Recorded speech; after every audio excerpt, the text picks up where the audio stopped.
Welcome to the deep dive. Okay, so you sent over this stack of sources, and wow, it looks like this coming week is going to be absolutely seismic for the Forresters, the Spencers, the Logans. Oh, absolutely. We're not just talking about stand-up soap opera drama here. This feels like a foundation cracking, generational stuff collapsing under the weight of some really terrible choices, shocking resurrections. Right, a resurrection. So we've basically synthesized everything pointing towards the week of October 6th through the 10th. And it really feels like two major plot engines are just hitting like peak velocity at the same time. Exactly. You've got the end of this really long, slow burn love triangle finally reaching a resolution, it seems. And then, bam, this explosive reality hits. A character they all thought was dead is back. Luna. And not just back, but she's carrying this permanent consequence, something that ties her directly, inescapably, to one of the most powerful families in the city. It's a huge twist. So our mission today, I think, is to go beyond just listing the spoilers. We really need to analyze the meaning behind these actions, right? Yeah, dig into the why. We need to untangle what's going on in Hope Logan's head, all that confusion, and then chart out the consequences, the terrifying, maybe permanent consequences of Luna Nozawa actually surviving. And figure out who's making moves, who's actually acting decisively in all this chaos. Is it love? Is it pure vengeance? Or maybe just, strategic self-preservation? It's this incredible convergence of storylines. And it really feels like the structure that Ridge and Brooke have been desperately trying to hold together. Yeah. It's about to be, well, obliterated. Utterly obliterated is a good word for it. Okay, so let's start unpacking that first major thread. The really messy, agonizing dilemma that's basically defined Hope's life for the last few months. Okay, section 1. The sources kick this off focusing on Hope's internal conflict. It confirms she is still wrestling with some pretty profound emotional turmoil. She actually tells her mom, Brooke, point blank, that her heart is very confused. Right. And we have to unpack that word confused. What does it actually mean for Hope in this context? Is she confused between Carter and Liam, the men themselves? Or is it the lives they represent? Exactly. Is she confused between the lives? Because the sources are pretty clear. She still has this deep, defining love for Liam. Her mind keeps going back, back to their shared past, the history, all the trauma they survived together. That deep love that created Beth. That's the core of it. Liam represents that familiar history, even with all its turbulence. Whereas Carter, he's supposed to be the future, right? Stability, growth away from all the Spencer-Logan chaos. But it seems like every time she tries to move forward with him, she just hits this wall, her history. And Brooke does what Brooke does. She cuts straight through it, tells Hope basically stop dithering, make a final choice. Who do you want to spend the rest of your life with? And that advice is pretty critical, isn't it? It forces Hope to see that her current behavior, this indecisiveness, is just not fair to Carter. Not at all. And the key thing here, the big reveal, is that even though she's engaged, Hope is just clearly not ready to get married. Yeah. The whole dynamic with Carter has been built on his incredible patience, really. But the idea of an actual wedding date, she feels rushed and pressed. So the wedding itself becomes this litmus test for her commitment. And she flat out refuses to set a date. That refusal, honestly, more than anything else, tells us this engagement, it's not sustainable. It just isn't. And this seems to be the point where even Carter's legendary patience starts to wear thin. I mean, this is a guy defined by maturity, stability, being the supportive partner. Yeah. The opposite of the volatile Spencers, really. Absolutely. But even he can't ignore the signs anymore. So what breaks it? Is it a big fight? No, that's the tragic part. It isn't some huge dramatic confrontation. It's not even her declaring love for Liam. It's photos, a specific kind of painful detail. Photos? Yeah. Carter notices Hope is just incredibly distracted, specifically by pictures Liam sent her of their daughter, Beth. They're getting ready for a father-daughter dance. Think about the emotional weight of that for Carter. He sees his fiancée looking longingly at a picture of her ex-husband and their child, sharing this fundamental family moment that he can never really be a part of in the same way. It's like a visual confirmation that he's on the outside looking in at that core family unit. Precisely. It proves to him he isn't just marrying Hope. He's trying to somehow dismantle or, reorganize this really deeply established family structure. And this is where we see Carter being Carterite, noble, but maybe also sacrificing himself a bit. How so? He sees the writing on the wall. Instead of demanding she commit, demanding she choose him right then and there, he actually encourages her to prioritize her family. He says something devastating like, go be with your family. Wow. That's basically handing her back to Liam. It really is. And Hope. She takes that opportunity instantly, heads right home to join Liam and Beth. That action, it's more than just taking space. It's a physical move, a definitive step back into the Spencer domestic world. So if you look at how these stories usually work, that moment of retreat, that is the decision, isn't it? It feels like it. The sources are pretty clear. The constant postponement, those visible steps back from Carter, it all strongly suggests she is ultimately going to choose Liam. And soon, right? They can't just drag this out. No, the sources anticipate this choice has to materialize quickly. They can't drag it out forever. The prediction is that this definitive commitment to Liam, probably driven by wanting that stable family unit for Beth, happens within the next week or two. You know, this reveals such a deep pattern for Hope. She talks about independence, but when she's actually forced to choose between a passionate, maybe less complicated love like Carter offers, and the stability of her history and family with Liam, Yeah. she defaults back to the history every single time. It's like a narrative trap for her character, isn't it? She just can't seem to prioritize her own romantic happiness over her role as Beth's mom within that established dynamic with Liam. So Hope chooses the familiar comfort, the stability maybe, of Liam and Beth, which leaves Carter, well, devastated obviously, but also available. Yeah. And that opens the door wide open immediately for Daphne Rose. Ah, Daphne. The rebound prediction we've all kind of seen simmering. Totally. She is so gone for Carter. She's been patient, waiting in the wings, clearly smitten. The sources even mention she's been spending time just thinking about her moments with Carter, replaying them, holding on to that hope. So Hope physically going back to Liam's orbit is the signal Daphne needed. Exactly. She realizes she might actually have a shot now. Hope's unequivocally out of the picture, which, raises the question, is this rebound going to stick? Or is it just a temporary distraction for Carter? What do the sources lean towards? Given Carter's character, a rebound feels almost guaranteed. He's going to be looking for comfort, for stability, for someone who isn't questioning their commitment every 5 minutes. Makes sense. The prediction is pretty explicit, actually. Carter's days with Hope are definitely numbered. He's left heartbroken, yeah, but single, totally available. And the sources suggest he will rebound with her so fast. Wow. So fast. Yeah. Daphne offers exactly what he probably needs right now. An immediate, stable connection with someone who's shown unwavering admiration. It might not be, fireworks he felt with Hope initially. But it could be something real, something lasting. It could very well be the foundation for his actual permanent happiness. Quiet contentment instead of epic, complicated drama. It's that classic soap opera trade-off, isn't it? Trading destiny for achievable contentment. A choice Hope seems incapable of making, but one Carter is now kind of forced into. Okay, let's shift gears hard now. From the emotional angst of a broken engagement to just existential horror. A character literally back from the grave. This is that timeline collision we talked about, right? Driven by the news that dropped end of last week. Yeah, the Luna Nozawa revelation, the fact that she's alive, not so dead at all, it just hits Brooke and Ridge like a physical blow. They're described as absolutely horror-struck. And it's not just surprise, is it? It's terror. Pure terror. Luna is a known threat. She tried to murder Steffi. Twice. Exactly. And that immediate visceral reaction really highlights the difference between these two storylines. Hope's angst is slow, internal, drawn out. The Luna bomb, it's fast, external, and potentially lethal. The news instantly fills them with this profound dread.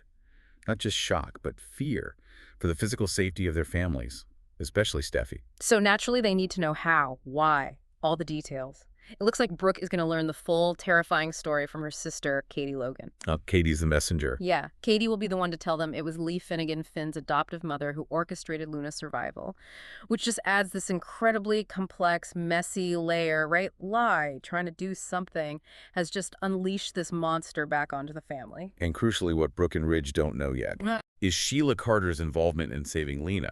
If they knew Sheila, the Queen of Impossible Resurrections, had a hand in this, the panic level would be, like, off the charts. Oh, absolutely. So the full scale of the madness is still hidden from them, which means this drama, it has a lot more runway, plenty of reveals still to come. Ridge, though, he doesn't seem to get bogged down in the how.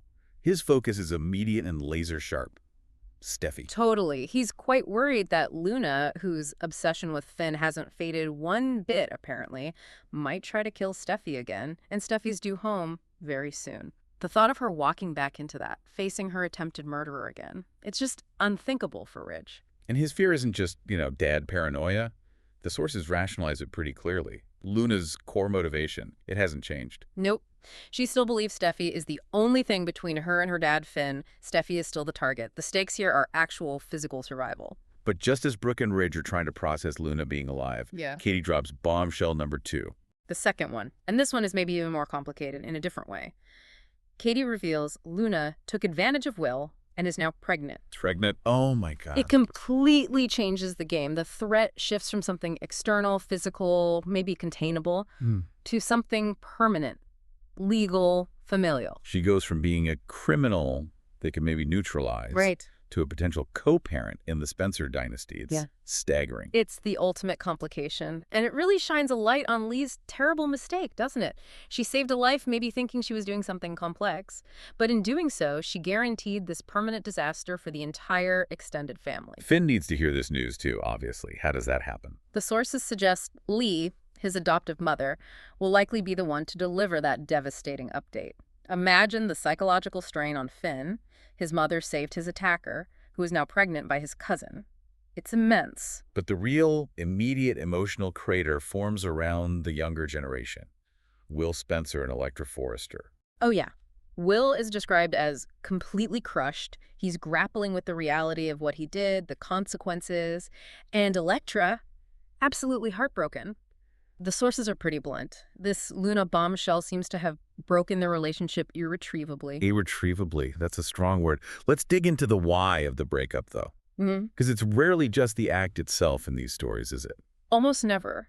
And initially, Electra actually showed some compassion, right? She let Will hold her, comfort her. She seemed to understand he didn't intend for this catastrophic outcome. Okay. But the sticking point, the thing that seems to be the real relationship killer for Electra, it isn't the sex itself, it's the very deliberate lies of omission that Will told her. The cover-up. It's always the cover-up. It's the critical insight here. For a Forrester, or maybe anyone raised in that world, that breach of trust, the deliberate hiding of something so massive, that's often the unforgivable part. It shows a lack of respect, a lack of transparency. Will was acting out of shame, probably. Sure, but for Electra, the shame doesn't excuse the lying. And that makes this split feel much more final than just, a temporary angry breakup. And the family reaction's already starting. Yep. Ivy Forrester returns. Apparently, she cut short some business travel specifically to check on her niece, Electra. Ivy coming back. That signals this is escalating beyond just young love drama. Ivy's a formidable Forrester. Her getting involved raises the, institutional stake. Definitely. And we can probably anticipate her reaction. Yeah. Absolute horror, protective rage. That Will, a Spencer, not only slept with the woman who tried to kill her step-cousin Steffi, but also got that same woman pregnant. Ivy's return means this is now a full-scale interfamily war brewing, fueled by this idea of the Spencer lineage being, contaminated. Wow. Contaminated, okay. And what about the paternity? Are the tests done? Tests are pending, but the sources strongly imply that for all practical purposes, the families already kind of know the truth. They know it's Will's. It seems apparent. The test feels like a formality. Something Bill needs to maintain this facade of control, maybe. To cement Will's grim reality before they decide on the next move. Okay, so the shockwave hits, the news settles. Just a little bit. And then the families shift from shock into action mode. This feels like the core of our dive into the week of October 6th to the 10th. The quest for justice, or at least damage control. Absolutely. And first up, predictably, is Ridge. He's still stressing intensely about Luna being back. His reaction isn't strategic, not at first. It's pure instinct. Protect Steffi. Protect Steffi and the kids. He makes this fierce vow. And for Ridge, that means immediate aggressive confrontation. He's likely hitting straight for the Spencers, who he sees as responsible, right?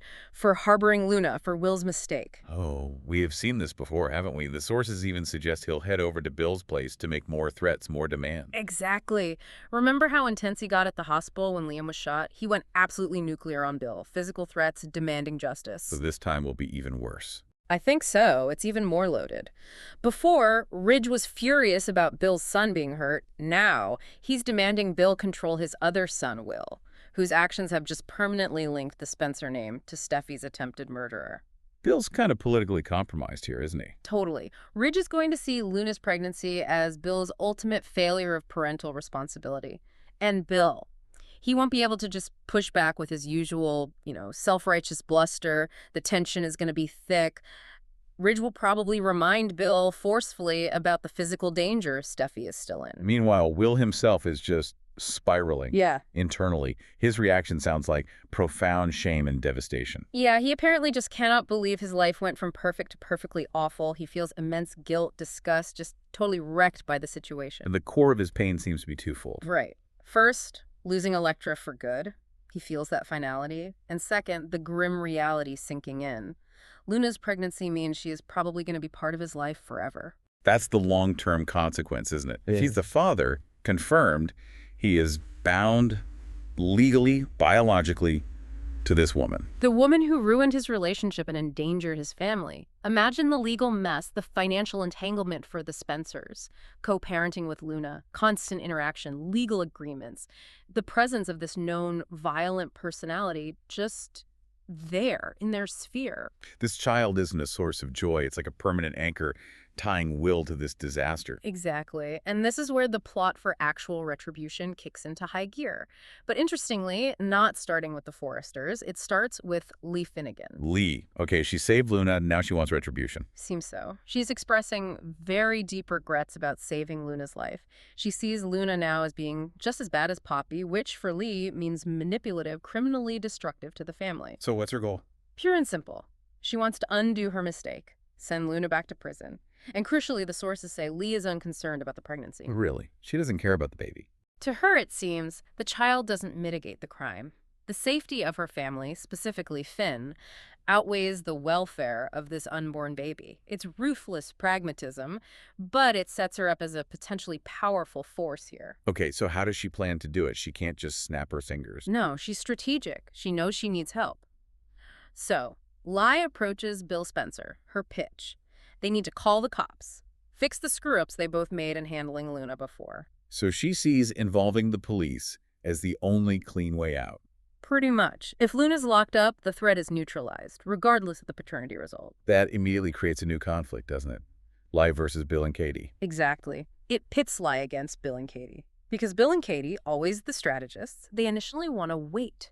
Wait for the paternity test results before making a huge move like calling the cops on the potential mother of a Spencer grandchild. They need to know if they're locking up just a criminal or a criminal relative. That seems to be their thinking. Although ultimately, Bill's personal preference, it's clear and ruthless. He just wants her dead. Metaphorically speaking, probably.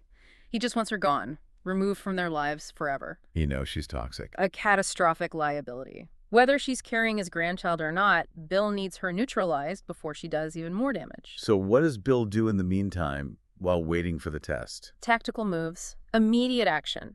He tightens security on his estate even further. That's partly defensive against Luna, maybe partly against a vengeful Ridge, too. Makes sense. And most importantly, he is watching the calendar, just waiting until he can legally conduct that paternity test. His whole strategy hinges on one thing, then. Proving the baby is not Will's. If he can do that, he gets the moral high ground, the legal leverage. He can pack her off to prison with zero family ties, zero obligation. The paternity status is absolutely key to locking her away and severing that permanent link she's trying to forge with the Spencer dynasty. Furch, as we mentioned, the sources are hinting otherwise. Yeah, that's the grim undercurrent. While the test is pending, the implication is strong that the truth that Will is the father is already apparent. Which means Bill's careful, tactical plan is probably doomed to fail, which traps the Spencers in this horrific co-parenting nightmare with Luna. That tension between Bill's hope for a clean exit and the likely reality, that's going to drive the drama for months, I bet. Okay, so while all that high-stakes family drama is exploding, the love triangle, the resurrection, the pregnancy pact from hell, there's also stuff happening on the sidelines. Specifically, the political landscape at Forrester Creations is being quietly adjusted by Deacon Sharp. Right. It proves the threat isn't always, a knife or a shocking reveal. Sometimes it comes with a resume. Classic Deacon. He's not just sitting back enjoying his own recent successes, is he? Not at all. He's actively working to get his son, Deke Sharp, a job at Forrester Creations. And not just any job, a strategic one. This is Deacon leveraging connections, subtly infiltrating the institutions of power. It's what he does. How's he doing it? Very proactively. He's encouraged Deke to visit his sister Hope, who's a key designer, remember? Right, leverage that connection. And he's explicitly told Deke he'd reach out to Brooke about it. And Deke's ambition, it's not for, like, a mailroom job. He specifically wants to be a designer at Forrester Creations. A designer? Yeah. That's high profile. Yeah. Right in the creative heart of the company. Exactly. And this is where Ridge's predicted reaction makes total sense. The sources say Ridge won't be thrilled. Understatement of the year, probably. Probably. Another one of Deacon's kids working at FC. Given the history, Hope, his stepdaughter, is already there, this constant link to Deacon. Deke showing up would feel like a direct infiltration, a Trojan horse planted right in the design department. It's not just about family loyalty for Ridge, is it? It's creative control. Absolutely. If Deke turns out to be talented, he's a direct threat to the established Forrester designers Ridge himself, Steffi, even Hope. It's Deacon subtly inserting his family into the core of the Forrester empire, using the Logan women, Brooke and Hope, to grease the wheels. This is definitely going to cause more friction between Ridge and Brooke, especially if Deke actually gets the job and is good at it. Oh, yeah. It just adds another layer of the slow-burn political conflict onto the already overloaded family dynamics. Okay, and finally, just to tie up the loose ends from Section 1, the romantic ones. Right, Carter and Daphne. We have to reiterate that final prediction. It seems pretty hopeful for Carter, eventually. As Hope continues her inevitable pullback, slams the brakes on wedding plans, and ultimately chooses Liam. Carter's heart gets broken, momentarily. But the field is cleared, and this is Daphne's moment. Her chance for that happily ever after she seems to want with him. She waited patiently. She has. And with Hope's time with Carter described as numbered, Daphne is poised to step right in. The prediction is that rebound happens fast, suggesting a new, maybe much more stable pairing is forming, like a little beacon of quiet normalcy amidst all the surrounding chaos. It's kind of a fascinating symmetry, isn't it? Hope steps back into her complicated, messy history. And Carter moves forward, potentially finding uncomplicated happiness with Daphne. The drama that destroyed one relationship seems poised to immediately launch another one. #tag outro. So, wrapping up this deep dive into what looks like a seismic week, October 6th through the 10th, the whole dramatic landscape just feels fundamentally changed. It really is a week defined by permanent decisions and permanent consequences. Yeah, we saw 3 really critical shifts solidify, didn't we? First, Hope. Looks like she ultimately chose the stability, the history, the family unit with Liam and Beth over the romantic potential Carter offered, which kind of confirms her character's pattern, right? Her inability to fully untether from that past. Yeah, it feels settled, for now at least. Second. The Luna problem. It's metastasized. It's gone from just being a criminal threat they could maybe deal with to this permanent legal familial tie because of the pregnancy. She's not a temporary issue anymore. She's potentially Will's baby's mother, trapping the Spencer family forever. That is huge. And the third shift, the drive for justice. It's created this new central conflict. You've got the vengeful, regretful Lee Finnegan on one side, wanting immediate prison time for Luna, consequences be damned. And on the other side, you have the tactical duo of Bill and Katie. Their actions are dictated solely by that pending paternity test. It's this race against the biological clock, the legal calendar, to figure out if Luna can be removed before that baby arrives and cements her place. Wow. This convergence, it really highlights something profound, doesn't it?